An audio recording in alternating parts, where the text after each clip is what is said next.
Study IQ IAS, आपका selection हमारा mission. नमस्कार दोस्तों, स्टडी IQ देख रहे हैं आप और मैं हूं वरुण जौहरी। जय हिंद जय भारत। आखिर ये ढाका कॉन्स्पिरेसी है क्या? क्या वाकई प्रधानमंत्री नरेंद्र मोदी को टारगेट करने का, उन्हें असैसिनेट करने का प्लान था? किस तरह से CIA ये सारी चीज़ें कर रहा था, ये आज आपको पता चलने वाला है। आपको पता चलेगा कि आखिर US स्पेशल फोर्स कमांड का inspector general Terrence Jackson Bangladesh में 4 महीने से कर क्या रहा था। कौन है टेरेंस जैक्सन, किस तरह का इसका पूरा करियर रहा है, सारी चीज़ें आपको पता चलेंगी। ये भी पता चलेगा कि CIA दुनिया के सामने एक्सपोज कैसे हुआ इस बार। इसके अलावा इस एपिसोड में सारी बातें करने वाले हैं, आपको बताएंगे कि जब से US एक्टिव हुआ है, CIA एक्टिव हुआ है बांग्लादेश में, तब से खासकर ये जैक्सन जब से एक्टिव हुआ था उसके बाद से भारत के ऊपर इसके क्या क्या परिणाम आ रहे थे, किस तरह से इफेक्ट हो रहा था, ISI का मॉड्यूल किस तरह से एक्टिवेट हो चुका था। इसके अलावा आपको बताएंगे कि ये जो स्पेकुलेशंस आ रहे हैं कि PM मोदी को टारगेट किया जा रहा था, तो आखिर ये कहाँ से उठे, और अगर किया भी जा रहा था तो किस तरह से ये पूरा प्लान बनाया गया था। सारी चीज़ें आपको आज के इस एपिसोड में पता चलने वाली हैं। और सारी चीज़ें सुनने के बाद में आप कमेंट बॉक्स में अपना व्यू पॉइंट ज़रूर बताइएगा कि आपको क्या लगता है कि क्या वाकई ये प्लान था PM मोदी को असैसिनेट करने का या फिर कुछ और। शुरुआत करते हैं आज के इस एपिसोड की। तो साल 1975 अमेरिका के एक छोटे से शहर रेफोर्ड में, नॉर्थ कैरोलिना का एक शहर है रेफोर्ड, यहाँ पे टेरेंस एरविल जैक्सन का जन्म हुआ 1975 के आसपास। नॉर्थ टेम्पल अकेडमी से उसने अपनी बेसिक एजुकेशन ली। उसके बाद द सिटाडेल कॉलेज जो है वहाँ से बिजनेस एडमिनिस्ट्रेशन में बैचलर्स की डिग्री ली। ये सब करने के बाद 2003 में उसने सबसे पहले आर्मी नेशनल गार्ड्स को US के यहाँ पे उसको ज्वाइन किया। 3 साल यहाँ काम करने के बाद फाइनली 2006 आया और तब उसने जाके US आर्मी को फुल टाइम ज्वाइन कर लिया था। यहाँ पे अब ये पहले ट्रूप कमांडर रहा शुरुआत में, उसके बाद जो आर्मी ROTC इंस्ट्रक्टर होते हैं वो भी रहा, और फाइनली जाके प्रमोट होते होते इन रैंक्स पर वो बनता है first special forces command airborne का कमांड इंस्पेक्टर जनरल। एक बहुत ही बड़े पद पे अब ये पहुँच चुका था। ये जो फर्स्ट स्पेशल फोर्सेस कमांड है एक एलीट यूनिट है US फोर्सेस की। फोर्ट ब्रैग में इसका नॉर्थ कैरोलिना में ही हेडक्वार्टर है और USSOCOM के under full spectrum special operations के लिए फोर्सेस को रेडी करने का ये काम करती है। ये जो पूरी फर्स्ट स्पेशल फोर्सेस कमांड है जिसका ये कमांड इंस्पेक्टर जनरल था, तो ये फोर्सेस को यहाँ पे तैयार करते हैं। 20 साल से ज़्यादा का इसका US आर्मी के अंदर एक्सपीरियंस हो चुका था और मल्टीपल कॉम्बैट ऑपरेशंस जो थे वो उसने एशिया के अंदर किए थे। इस एशिया रीजन में हमारे यहाँ पे उसने कई सारे ऐसे ऑपरेशंस किए थे, कई असाइनमेंट्स का हिस्सा रह चुका था अब तक। US का इन्वॉल्वमेंट साउथ एशिया के अंदर आज से नहीं, बहुत पुराने समय से रहा है। और CIA की जो US की खुफिया एजेंसी है, CIA का जो इन्वॉल्वमेंट रहा है यहाँ पे वो काफ़ी नोटोरियस उसकी हिस्ट्री रही है। चाहे आप ये देखें कि किसी भी सरकार को गिराना या टॉपल करना या दूसरी चीज़, कुछ उग्रवादी लोग इस तरह के उनको विरोध में खड़ा करना सरकार के खिलाफ, मौजूदा सरकार के खिलाफ, तो ये सारी चीज़ें अपने सीक्रेट ऑपरेशन से CIA यहाँ पे करता हुआ आया है। दूसरी चीज़, US के तरफ जिन लोगों का फेवर है उनकी तरफ ये लैंडस्केप पूरा शिफ्ट करना, इस तरह की भी चीज़ें करी हैं। अफगानिस्तान के 1979 में चाहे आप देख लें जो अफगानिस्तान में US ने किया, या फिर हाल ही में बांग्लादेश में 2024 में जो हुआ, तो सभी जगह CIA का कहीं ना कहीं ये जो डिस्टेबलाइजेशंस हुए हैं इनमें रोल सामने मिलता है। बांग्लादेश में जो हुआ साल 2024 में, एक कू होता है और उसके बाद में जो डेमोक्रेसी थी उसको ओवरथ्रो करने के बाद कई सारे रेडिकल ग्रुप जो थे वो एक्टिव हो जाते हैं यहाँ पे। और उसके बाद से ये देखा गया है कि इनके पीछे कई सारी इंटरनेशनल जो फोर्सेस थी वो थी। इनडायरेक्टली CIA के बारे में भी इस पर बात होती है कि CIA का भी इसमें इन्वॉल्वमेंट था। और दूसरी चीज़, तब से ही बांग्लादेश अनस्टेबल बना हुआ है। अगर आप देखें तो सारे जो रूरल और अर्बन एरियाज़ हैं वहाँ पे जो इस तरह के रेडिकल ग्रुप्स हैं, एक्सट्रीमिस्ट हैं, उन्होंने अपने मजबूत बेसेस बना लिए हैं। ISI के जो ऑपरेशन है वो एक्सपेंड होते जा रहे हैं अब बांग्लादेश के अंदर। कॉक्स बाज़ार जो रोहिंग्या कैंप है वहाँ पे वो पूरी तरह से मिलिटेंट रिक्रूटमेंट हब बन चुका है। इस तरह की चीज़ें वहाँ पे चल रही हैं। और जो अराकन आर्मी है ARSA है वो पूरी तरह से एक्सप्लॉइट कर रहा है अलग अलग जगह पे चीज़ों को। तो ये सब चीज़ें चल रही हैं। बांग्लादेश और इंडिया के पर्सपेक्टिव से देखा जाए तो जो हमारे बॉर्डर्स हैं बांग्लादेश के साथ में, वहाँ पे भी इन्फिल्ट्रेशन को बढ़ता हुआ देखा गया है। हर तरह का इन्फिल्ट्रेशन वहाँ पे बढ़ रहा है, स्मगलिंग बढ़ रही है, सारी चीज़ें हो रही हैं, और जो कि भारत के लिए, न्यू दिल्ली के लिए, राजधानी के लिए एक बहुत बड़ा खतरा है। यहाँ पे एक बहुत ही मेजर रिस्क की तरह, इसको सिक्योरिटी रिस्क की तरह देखा जाता है। अब जब ये सब चीज़ें हो रही हैं पिछले 1 साल से, 2024 से बांग्लादेश की तरफ भारत में, यहाँ पे इसी समय से 2024 के बाद ही US ने अपने कई सारे डीप कवर ऑपरेटिव्स को बांग्लादेश भेजना शुरू कर दिया था। कई ऐसे एसेट को बांग्लादेश भेजा जाता मॉनिटर करने के लिए, चीज़ें देखने के लिए, और इन्हें कवर में भेजा जाता था, या तो किसी बिजनेसमैन के, या तो किसी कंपनी की डील के लिए आ रहे हैं, या किसी दूसरे काम के लिए आ रहे हैं सरकार के। तो ये सब चीज़ों के लिए इनको भेजा जाने लगा, और इन्हीं में से एक था जैक्सन। जैक्सन को भी यहाँ पे एक बिजनेसमैन के कवर में भेजा गया, और वॉशिंगटन का जो मेन मोटिव था यहाँ पे वो ये था कि जिहादिस्ट जो नेटवर्क हैं उनका पूरा असेसमेंट लेना, उससे उनकी काउंटर स्ट्रैटेजी जो है वो सब समझना सीखना, और उसके बाद में उन्हें मोटिवेट करना आगे बाकी अदर काम के लिए। तो ये सारी चीज़ें यहाँ पे थी। जैक्सन का जो अप्रैल में 2025 में आना हुआ बांग्लादेश, तो जब वो यहाँ पे आया तो कुछ मंथ की जो कुछ आने वाले महीने थे उनकी एक ऑफिशियल विजिट पर आया हुआ था। ये दिखाया गया था कि एक ऑफिशियल लॉन्ग बिजनेस ट्रिप है जिस पे जैक्सन यहाँ पे आया है, लेकिन दरअसल उसको क्लासिफाइड असाइनमेंट दिए गए थे। यहाँ पे उसके असाइनमेंट थे बांग्लादेशी आर्मी ऑफिसर्स को मिलिट्री ट्रेनिंग देना अनडिस्क्लोज लोकेशंस पर, और करीबन 4 महीने तक यह ट्रेनिंग पूरी चली अप्रैल से। तो ये सारी चीज़ें यहाँ पे थी। इसमें कई सारी जगहों के नाम बताए जाते हैं 4 महीने जहाँ पर ट्रेनिंग चली, जिसमें ढाका, सिलहट, चिटगांव, कॉक्स बाजार, इन सभी के नाम हैं। ज़्यादातर जो एरियाज़ थे वो मिलिटेंट कॉरिडोर्स के आसपास में थे, या फिर जो ट्रैफिकिंग रूट्स हैं, स्मगलिंग के रूट्स हैं, वहाँ के नज़दीक होते थे। जो होटल का स्टाफ है जहाँ पे ये रुकता था हमेशा आके, वेस्टर्न होटल, तो वहाँ के स्टाफ का भी ये कहना है कि फ्रिक्वेंट ट्रिप्स इसकी लगातार में होती थी, कई बार आता जाता था। और उसका एक फ़ोटो भी वायरल हो रहा है अभी जो सामने आपके होगा। जैक्सन का एक फ़ोटो है बांग्लादेशी आर्मी पर्सनल के साथ में, जहाँ पे वो उन्हें ट्रेनिंग दे रहा है, और वहाँ पे उसने 9 लाइन अपैरल की एक वो ब्रांड जो कि 2013 में उसको बनाया गया था एक एक्स यूएस स्पेशल फोर्सेस के ऑफिसर टाइलर मैरिट के द्वारा, तो वही वो पहने हुए हैं यहाँ पे।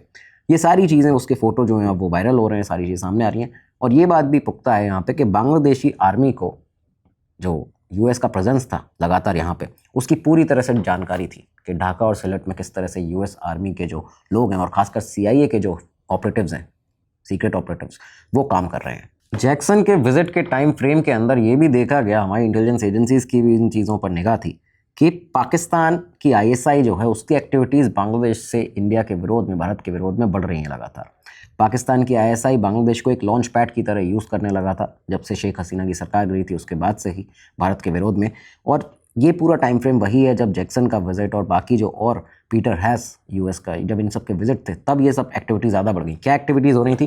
कराची से Indian currency, fake Indian currency जो है उसका फनल ये लोग कर रहे थे लगातार, उसको यहाँ पे पास किया जाता था जिससे कि भारत की फाइनेंशियल सिक्योरिटी जो है वो डिस्टेबलाइज हो सके, उसको इस तरह का डिस्टेबलाइज किया जा सके। कंटेनर्स में हेरोइन, ड्रग्स, ये सब चीज़ें भरने के बाद में यहाँ पे इसको स्मगल किया जाता था, और ये सब स्मगलिंग लगातार चल रही थी। जो पैसा बनता था उससे टेरर फंडिंग जो है उसमें उसको यूज़ करते थे। ISI के एजेंट्स भी यहाँ पे बिजनेसमैन के ही वेशभूषा में, उसकी हुलिया में घूमते हैं बांग्लादेश के अंदर, और ये सब चीज़ें लगातार हमारी एजेंसीज़ की निगाह में थी। एक और बहुत बड़ी चीज़ हुई मई 2025 में, माफ़ कीजिएगा, मई 2025 में ऑपरेशन सिंदूर हमने किया। पाकिस्तान के जो 9 ठिकाने थे, टेरर बेस थे, उनको नेस्तनाबूद किया, ख़त्म किया। लेकिन जब हमने ऑपरेशन सिंदूर किया है मई 2025 में, उसी समय पर US एयरफोर्स की एक टीम ऑफ स्पेशलिस्ट की एक टीम जिसको लीड कर रही थी तारा लिन एलेक्जेंड्रिया। ये तारा लिन एलेक्जेंड्रिया जो है ये दरअसल डायरेक्टर ऑफ लॉजिस्टिक्स है, सप्लाई चेन एंड प्लानिंग की US की, और इसे US का highest clearance certificate, security clearance मिला हुआ है। अगर आप देखें तो इसको कई जगह पे कॉम्बैट मिशन सपोर्ट कमांडर भी कहा जाता है तारा एलेक्जेंड्रिया को। तो ये जो थी अपनी पूरी टीम के साथ में बांग्लादेश के ढाका में पहुंच जाती है। जैसे ही यहाँ पे पहुंचती है तो इसके बाद इन लोगों ने वेस्टर्न होटल में, जिसमें जैक्सन रुकता था, वहीं पे रुकने का प्लान किया, और वहीं पे US एम्बेसी ने इनका पूरा होटल के अंदर वेस्टर्न होटल में बुकिंग पूरी करके रखी थी। वेस्टर्न होटल के अंदर ये रुकना शुरू करते हैं। अब दरअसल ये सब यहाँ पे क्यों आए थे, तो ये कनेक्टेड था रखीन कॉरिडोर से। रखीन कॉरिडोर, US को इसमें बहुत ज़्यादा इंटरेस्ट पहले से आप सभी समझते हैं। UN का दरअसल ये बोलना है, यूनाइटेड नेशंस का, रखीन कॉरिडोर के ऊपर के म्यांमार के जो सिविलियंस हैं नदन रखीन के, उनको फूड एड भेजने में इस कॉरिडोर का यूज़ होगा, ये मदद उसमें करेगा। लेकिन बांग्लादेशी आर्मी जो, और ख़ुद बांग्लादेश जो पहले इसके सपोर्ट में था, लेकिन सडनली बांग्लादेशी आर्मी ने ये कहना शुरू किया कि हम इससे इनकार करते हैं, हमें ऐसा कोई भी कॉरिडोर नहीं चाहिए। जो आर्मी जनरल है वहाँ का, आर्मी चीफ है जनरल वकर उज़्ज़मान, उसने ये कहा साफ, एक स्टेटमेंट अपना दिया था कि ऐसा कोई ब्लडी कॉरिडोर हमें नहीं चाहिए। लेकिन US यहाँ पे ये चाहता है रखीन कॉरिडोर की आड़ में कि अपनी फोर्सेस को, अपनी मिलिट्री को वहाँ पे रख सके, तैनात रख सके म्यांमार चाइना बॉर्डर के बिल्कुल पास में। और ये जो चीज़ है, ये बांग्लादेश का जो आर्मी चीफ है जनरल ज़मान, वो भी इससे इनकार करता है। और दूसरी चीज़, इंडिया चाइना भी इसको लगातार अपोज कर रहे हैं। ये सब चीज़ें लगातार सामने आती हैं। इंडिया के लिए ये यूएस की जो प्रेजेंस है नॉर्थ ईस्टर्न और हमारी जो स्टेट्स हैं उनके आसपास, ये वहाँ पे एक सिक्योरिटी थ्रेट की तरह इसको देखा जाता है। तो ये सब चीज़ें लगातार चल रही हैं अमेरिका की तरफ से। इन सब चीज़ों पर भारत की इंटेलिजेंस नज़र रख रही थी और बहुत लंबे समय से नज़र रख रही थी। यूएस की सारी हरकतें हमारे सामने थी। और सिर्फ ये नहीं, आप ये भी देखिए कि कुछ इंसिडेंट्स नहीं थे ये।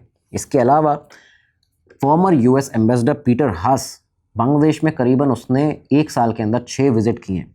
लगातार उसका यहाँ पे आना होता था।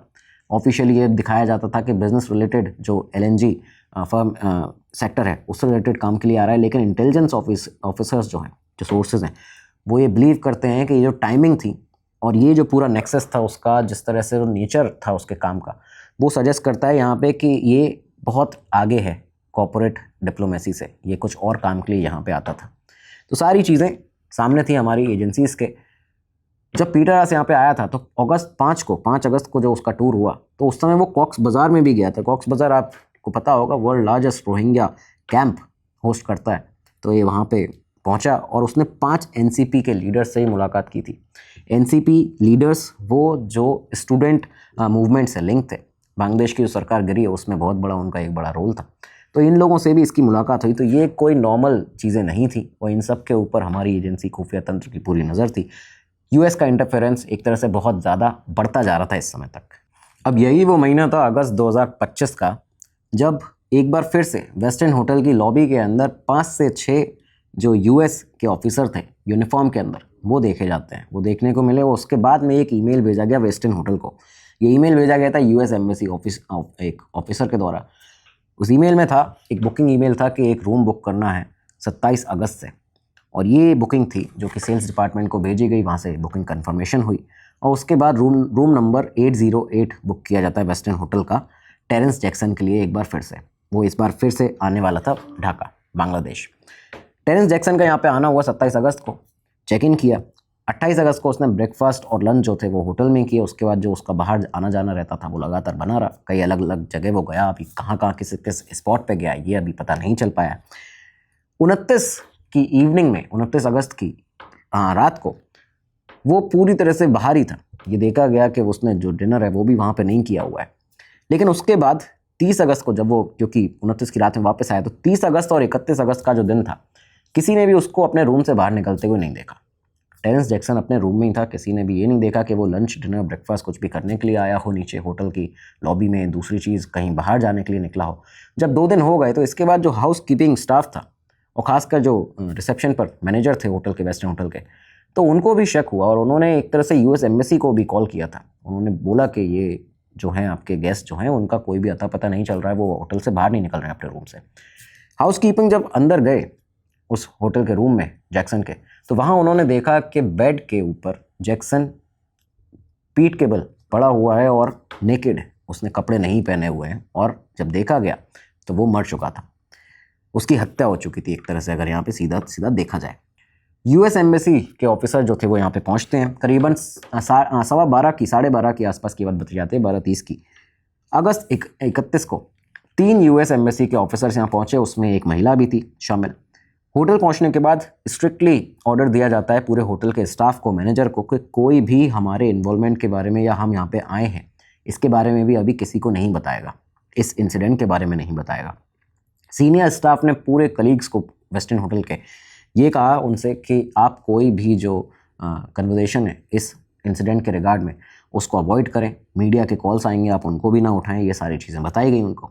एम्बेसी ने इसके बाद अपनी सिक्योरिटी में और अपने मेडिकल स्टाफ के साथ पूरी बॉडी जो थी उसको निकाला वहाँ से, बेड से उठाने के बाद में पूरे रूम को ब्लू और येलो टेप से कॉर्डन ऑफ किया, टेप्स लगाए।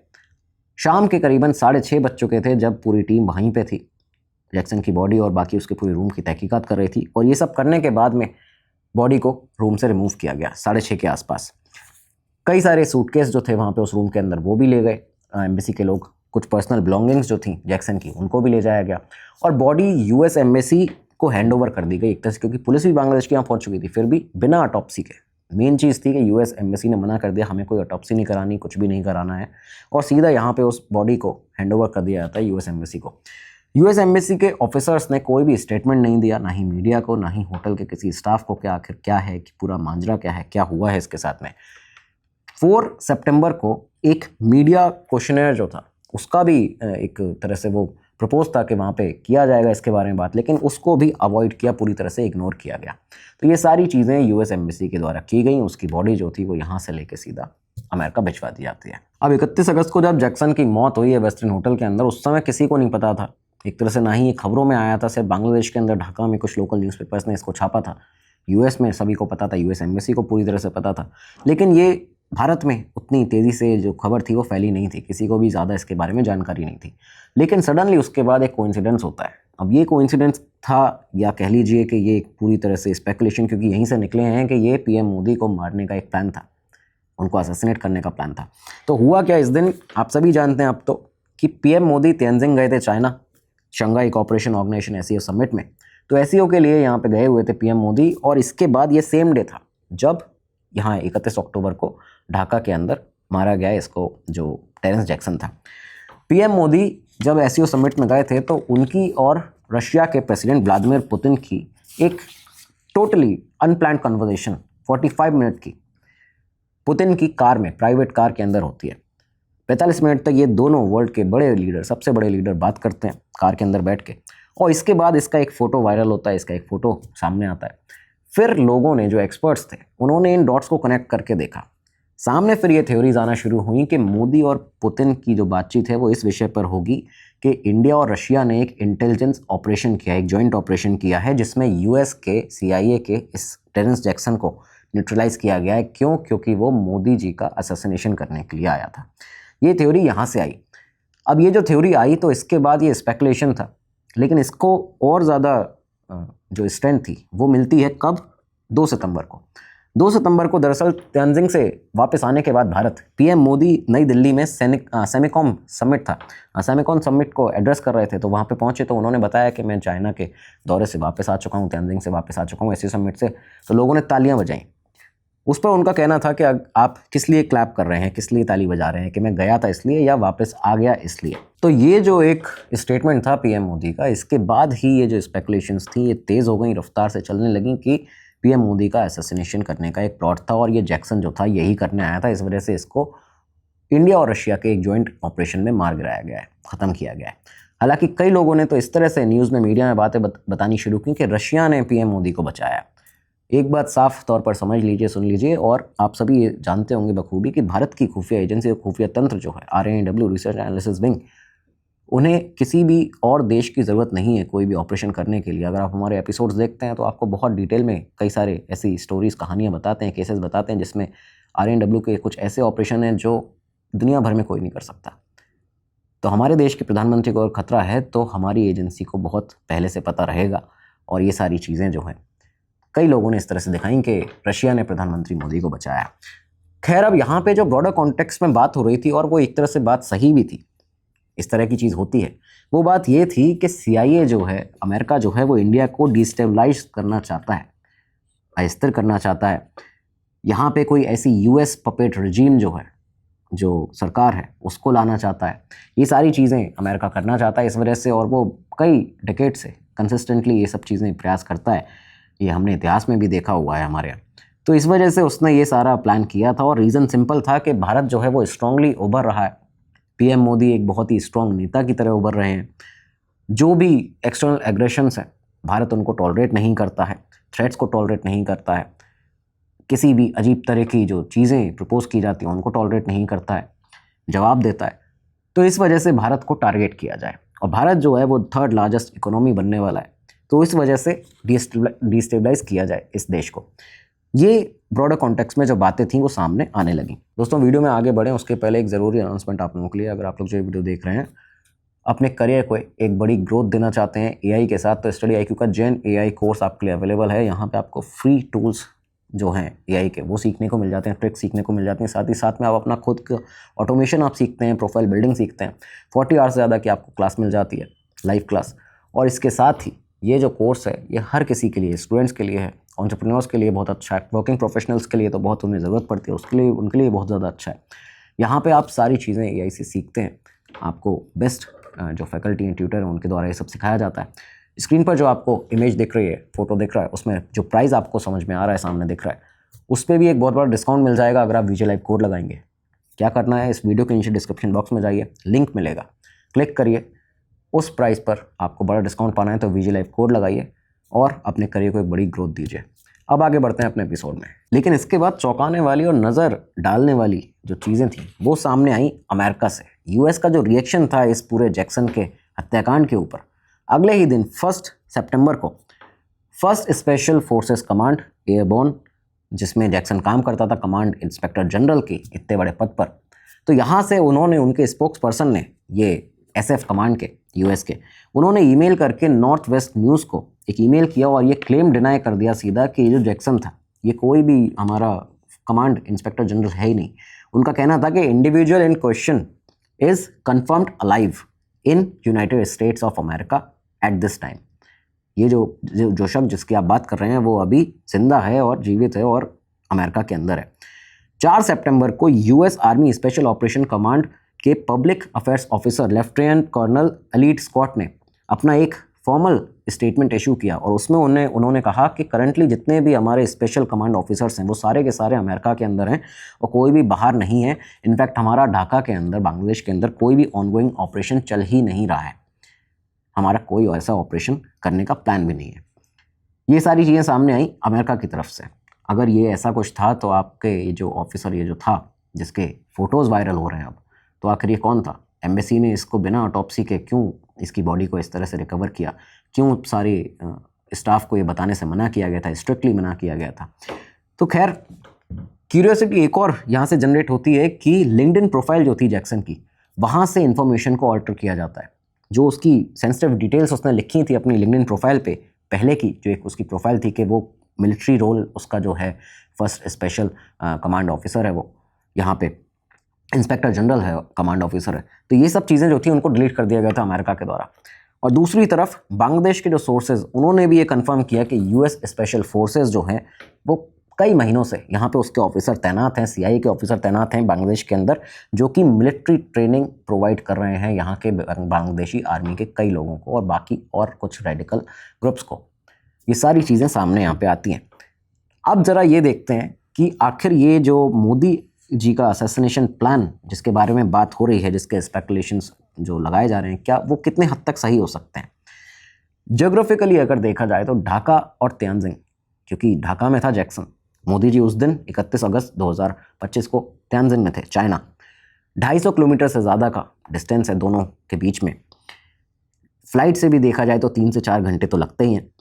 एससीओ समिट जैसा हाई प्रोफाइल इवेंट जहाँ पे Xi Jinping, Putin, Narendra Modi, इन जैसे 20 से ज़्यादा वर्ल्ड के टॉप लीडर्स आए हैं, तो ऐसे में चाइना के अंदर सिक्योरिटी को तोड़ना, वहाँ पे दाखिल होना, ये एक तरह से ऑलमोस्ट इम्पॉसिबल हो जाता है, क्योंकि काफ़ी सारे अलग अलग देशों के जिनके लीडर्स यहाँ पे पहुँचे हैं, उनकी मल्टीपल इंटेलिजेंस एजेंसीज पहले से यहाँ पहुँची होती हैं और पूरी तरह से अपनी लीडर का ध्यान रख रही होती हैं, उसकी सिक्योरिटी में लगी होती हैं। रिस्ट्रिक्टेड जोन्स बनाए गए होते हैं, कंप्लीट वेन्यू जो है वो कंट्रोल के अंदर रहता है। और खासकर हम भारत की बात करें तो प्रधानमंत्री मोदी की जो सिक्योरिटी, एसपीजी सिक्योरिटी, दुनिया की बेस्ट है। बेस्ट सिक्योरिटी में से एक, एडवांस थ्रेट डिटेक्शन करती है। इसके अलावा काउंटर असॉल्ट टीम्स जो हैं वो लगी रहती हैं। सिक्योर कम्युनिकेशन जो है इनक्रिप्टेड चैनल के ज़रिए वो चलता रहता है। और खासकर जो होस्ट कंट्री है, जो कि यहाँ पे चाइना थी, तो होस्ट कंट्री के साथ, उसकी इंटेलिजेंस एजेंसीज़ के साथ हमारे देश की इंटेलिजेंस एजेंसीज़ का लगातार एक कोऑर्डिनेशन जो है वो भी जारी रहता है पूरे इवेंट को सक्सेसफुल और सेफ बनाने के लिए। तो यहाँ पे ऐसे में किसी भी फॉरेन ऑपरेटिव का चाइना के अंदर जाके इस तरह का एक असैसिनेशन करना ये प्रैक्टिकली इम्पॉसिबल है। अब एक और चीज़ यहाँ पे सामने उठती है कि अगर जैक्सन को मान लीजिए ऐसा करना ही था तो बांग्लादेश से क्यों, वो पाकिस्तान या म्यांमार से करता? क्योंकि अगर देखा जाए तो दोनों की जो डिस्टेंस है दोनों जगहों का, ढाका का और त्यानजिंग का चाइना, तो ये बहुत ज़्यादा है, 250 किलोमीटर से ज़्यादा है। यहाँ पे कम्युनिकेशन लैग देखने को मिल सकते हैं। टाइम जोन दोनों जगह के अलग हैं। कोऑर्डिनेशन, रियल टाइम कोऑर्डिनेशन जो है उसमें बहुत ज़्यादा दिक्कत हो सकती है। अगर ये मान भी लिया जाए कि वो ये था जैक्सन था, वो पूरी तरह से मॉनिटर कर रहा था पीएम मोदी के मूवमेंट्स को, तो ये सब चीज़ें यहाँ पे एक तरह से प्रैक्टिकली इम्पॉसिबल लगती हैं। तो वो पाकिस्तान और म्यांमार से करता, बांग्लादेश से नहीं करता। अब यहाँ पे जो थ्योरिस्ट हैं, जो कई अलग अलग थ्योरीज सामने आ रही हैं, तो वो 3 तरह के सिनेरियो यहाँ पे सामने आते हैं। पहला था कि कमांड एंड कंट्रोल हब, यानी कि जैक्सन शूटर नहीं था, वो कोऑर्डिनेटर था। अगर ये मान लिया जाए कि प्रधानमंत्री मोदी की सिक्योरिटी में या मान लीजिए उनको असैसिनेट करने का प्लान था, तो ये था कि जैक्सन कोई शूटर नहीं था, कोऑर्डिनेटर था। और ये बात फैक्ट है कि इतने बड़े सीनियर अधिकारी को किसी स्पेशल फोर्सेस के वो एजेंट की तरह उसको काम नहीं कर पाते हैं। यहाँ पे उसको एज अ कोऑर्डिनेटर या फिर एज अ स्ट्रैटेजिस्ट ही वो काम करता है। तो वो कोऑर्डिनेटर हो सकता था, ढाका से पूरे ऑपरेशन को प्लान कर रहा हो, चाइना में उसके स्लीपर सेल्स एक्टिवेट हो, एजेंट्स हो वहाँ पे, और वो एक्टिवेट उनको कर दे, ऑपरेटिव्स को एक्टिवेट कर दे अपने सिक्योर कम्युनिकेशन के जरिए, लगातार मोदी जी पर निगरानी रख रहा हो। ठीक है, तो ये चीज़ हो सकती थी। लेकिन यहाँ पे भी एक बड़ी मुश्किल ये थी कि 250 प्लस किलोमीटर का जो डिस्टेंस है, कम्युनिकेशन में लैग होगा, जैसे हमने आपको बताया, रियल टाइम में मॉनिटरिंग नहीं हो पाएगी। तो ये कहीं ना कहीं ग्राउंड पे कंट्रोल करना इसको बहुत ज़्यादा मुश्किल हो जाता है। इसके बाद दूसरा एक और थ्योरी जो सामने आ रही है वो है कि पोस्ट समिट टारगेट, यानी पीएम मोदी को एससीओ समिट के बाद टारगेट करने का प्लान, कि जब मोदी जी चाइना से वापस आ रहे हों तो बांग्लादेश के कहीं ना कहीं एयर स्पेस में उन्हें टारगेट कर लिया जाए या इस तरह की चीज़ की जाए। लेकिन ये ऑपरेशन नहीं हो पाया क्योंकि एक्सपोज हो गया था जैक्सन, और उसको मार दिया गया, ख़त्म कर दिया गया। लेकिन ये भी एक तरह से इलॉजिकल चीज़ है, ऐसा भी नहीं हो सकता था क्योंकि एसपीजी और इंडियन इंटेलिजेंस ऐसे रिटर्न जो हैं उनको हैविली सिक्योर करते हैं। तो ये भी चीज़ यहाँ पे नहीं थी। तो असल में था क्या, किस तरह की चीज़ें यहाँ पे हो सकती थी और थी, जिनके बारे में अब जाके जो जानकारी है वो इस तरह की आ रही है कि बांग्लादेश में दरअसल जैक्सन जो था वो इसलिए था क्योंकि वो मिलिट्री ट्रेनिंग दे रहा था लगातार में बांग्लादेशी आर्मी को। रखीन कॉरिडोर जो है उसके लिए यूएस की जो स्ट्रैटेजिक प्रेजेंस है उसको यहाँ पे लगातार बना रहा था। इंडिया चाइना इन्फ्लुएंस जो है उसको काउंटर करने के लिए इंटेलिजेंस गैदरिंग कर रहा था, और इस वजह से वो यहाँ पे बना हुआ था। तो ये सारी चीज़ें जैक्सन के लिहाज से सामने यहाँ पे मिलती हैं। जैक्सन की प्रेजेंस ढाका के अंदर बांग्लादेश में, अगर आप वॉशिंगटन के यूएस के लिहाज से देखें तो बांग्लादेश यूएस के लिए एक बहुत ही स्ट्रैटेजिक लोकेशन, इस तरह की लोकेशन जो कि जियोपॉलिटिकली बहुत ही ज़्यादा इंपॉर्टेंट उसकी पोजीशन के लिए है। यहाँ पे उसे बे ऑफ बंगाल का पूरा मॉनिटरिंग मिल जाती है, इंडियन ओशन के रूट्स, चाइना बेल्ट, चाइना को बैलेंस करने के लिए, उसको यहाँ पे इंडिया चाइना इन्फ्लुएंस को बैलेंस करने के लिए, ये सारी चीज़ें उसके लिए बहुत ज़्यादा इंपॉर्टेंट है और मायने रखती हैं। और जैक्सन से कहीं ना कहीं यही काम यहाँ पे कराया जा रहा था कि इंटेलिजेंस गैदर करे, लगातार वो स्ट्रैटेजिक बैलेंस जो है, इंडिया चाइना का इन्फ्लुएंस जो है उसको पूरा मॉनिटर करे, और कहीं ना कहीं इन दोनों देशों के जो संबंध है उनको कमज़ोर करे या यूएस के लिए जो फेवरेबल हो वो चीज़ें करे। तो इसलिए उसको यहाँ पे रखा गया था। भारत के पर्सपेक्टिव से भी अगर देखा जाए जैक्सन का प्रेजेंस ढाका के अंदर, बांग्लादेश के अंदर, तो ये पूरी तरह से जो ट्रस्ट यूएस का और इंडिया का है, जो कॉपरेशन है, उस पर सवाल खड़े करता है। क्योंकि जब से यहाँ पे वो था तब से ही क्रॉस बॉर्डर इन्फिल्ट्रेशन मिलिटेंट्स के बांग्लादेश से वेस्ट बंगाल में, भारत के अंदर असम में, त्रिपुरा में, ये सब देखे गए। रोहिंग्यास का रेडिकलाइजेशन जो हुआ उसमें बहुत ज़्यादा वृद्धि हुई, उसमें इंक्रीज़ आया। जो अराकन आर्मी ARSA, उसके पाकिस्तान ISI के साथ जो टाइज थे वो बहुत ज़्यादा मजबूत हुए। फेक करेंसी का जो फ्लो था वो तेज़ हुआ, जिससे कि भारत की इकोनॉमी को वीकन किया जा सके, डिस्टेबलाइज किया जा सके। क्राइम सिंडिकेट जो है उनको फ्यूल किया जा सके, वो उस पैसे से लगातार वो टेरर फंडिंग में ये पैसा लगाते। तो ये सब चीज़ें करने के लिए कहीं ना कहीं ये भी देखा जाता है कि भारत के लिहाज से जैक्सन की प्रेजेंस इस तरह से भी हानिकारक थी। तो ओवरऑल जो भी है ये चीज़ें आपके सारी सामने हमने रख दी हैं। पीएम मोदी के असैसिनेशन का जो प्लॉट, इस तरह की जो बातें सामने आई, ये एक तरह से कोइंसिडेंस की तरह भी आप इसको देख सकते हैं। ये एक टाइमिंग का कोइंसिडेंस हो सकता है कि 31 अगस्त को ये हुआ, 31 अगस्त को पीएम मोदी वहाँ पे त्यांजिंग में थे पुतिन के साथ में, इतनी एक सीक्रेट मीटिंग में। लेकिन एक बात साफ है कि ये कोई नेचुरल डेथ नहीं थी। जैक्सन की जो डेथ हुई है वो नेचुरल डेथ नहीं थी, क्योंकि नेचुरल डेथ इसको बताया गया है बांग्लादेश की पुलिस के द्वारा। तो असल में ऐसा कुछ था नहीं, यूएस एम्बेसी के कहने पर इस बात को कहा गया है वहाँ पे, लेकिन ये कोई नेचुरल डेथ नहीं थी। अब ये क्या था, क्या ये पूरा प्लॉट था, इस पे आपके व्यू पॉइंट क्या है वीडियो में ज़रूर बताइएगा, कमेंट बॉक्स में इंतज़ार रहेगा, सारे व्यू पॉइंट देखे जाएंगे। क्या आपको लगता है कि आखिर सच में प्लॉट मोदी जी को असैसिनेट करने का था या फिर कुछ और था? पूरी वीडियो में जितनी इन्फॉर्मेशन मिली है उससे जो आपकी राय बनी है वो कमेंट बॉक्स में दीजिएगा। अब अगले एपिसोड में मिलेंगे दोस्तों, तब तक ले दीजिए इजाज़त। नमस्कार, धन्यवाद, जय हिंद, जय भारत। स्टडी IQ IAS, आपका सिलेक्शन हमारा मिशन।